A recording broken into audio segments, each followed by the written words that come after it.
Les émotions font partie intégrante de notre condition d'être humain. Elles sont des messages que notre cerveau nous adresse pour nous pousser à agir. Dans leur grande diversité, nous avons parfois du mal à les discerner et donc à comprendre ce que notre cerveau nous dit.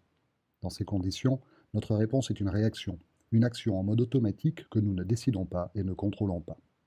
Dans le cadre des relations humaines, une réponse en mode automatique à une émotion, surtout si celle-ci est négative, n'est pas forcément la meilleure réponse. Elle conduit bien souvent à l'adoption de comportements, source de tension dans la relation. C'est ainsi que naît le triangle des tensions de Karpman. Il est représenté par les rôles de victime, persécuteur et sauveur. Nous adoptons parfois le rôle de la victime lorsque nous nous plaignons d'une situation et que nous nous sentons démunis. Nous nous comportons de façon à obtenir de l'aide sans pour autant en faire véritablement la demande. La victime rencontrera alors un persécuteur qui la critiquera, la jugera ou la dévalorisera. Le persécuteur agit ainsi car la situation qu'il rencontre lui fait peur. Il ne la maîtrise pas. Il pense qu'en se positionnant au-dessus des autres, la situation sera moins dangereuse. Enfin, le sauveur prendra en charge la victime. Il lui apportera de l'aide. Il fera peut-être aussi des choses à sa place.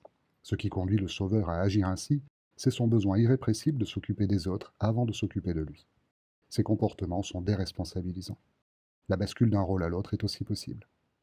Il existe une alternative à ces trois rôles qui nous conduit au fil du temps à porter de l'attention à nos émotions et à faire des choix à l'égard des situations que nous rencontrons plutôt que d'agir en mode réactif. Il s'agit de la démarche TED, The Empowerment Dynamic. Elle propose des rôles antidotes qui conduisent à la bascule du triangle des tensions. Ils sont source de responsabilisation, d'engagement et d'autonomie, ce que nous appelons l'empowerment.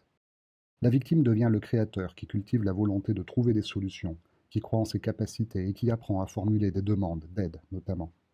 Le challenger remplace le persécuteur. Il a l'intention de progresser et d'apprendre avec les autres, y compris dans les situations qu'il ne maîtrise pas. Il aide le créateur à prendre conscience du chemin qu'il a parcouru. Contrairement au sauveur, le coach croit en la capacité des autres à trouver des solutions.